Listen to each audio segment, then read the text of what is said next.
অক্ষয়ের কাছে 1218 পরিমাণ অর্থরাশি আছে।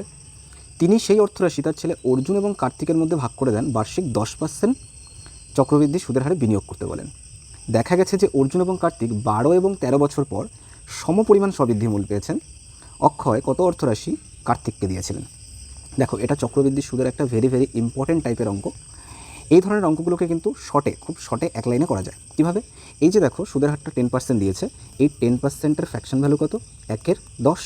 অর্থাৎ এখান থেকে আমরা বলতে পারি অর্জুন আর কার্তিকের মূলধনের অনুপাতটা হচ্ছে 10 আর 1 11/10। এটা হচ্ছে শর্টকাট ট্রিক। যখনই এরকম থাকবে যে তাদের মধ্যে সময়ের গ্যাপটা 1 বছরের, তখনই কিন্তু এটাই তাদের মূলধনের অনুপাত হবে। তাহলে যদি তাদের মূলধনের অনুপাত 11:10 হয়, তাহলে আমরা বলতে পারি 21 ইউনিট সমান সমানই 1218। তাহলে 1 ইউনিটের ভ্যালু কত আর 10 ইউনিটের ভ্যালু কত? এটা বের করলেই তো আমাদের কার্তিকের মূলধন বেরিয়ে যাবে। অর্থাৎ 1218/21 × 10।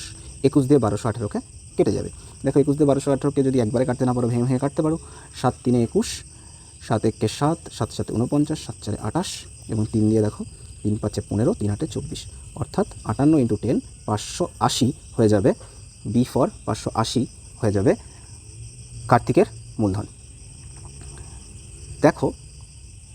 দেখো সেই একই ধরনের একটা অঙ্ক তোমাদের জন্য রইল।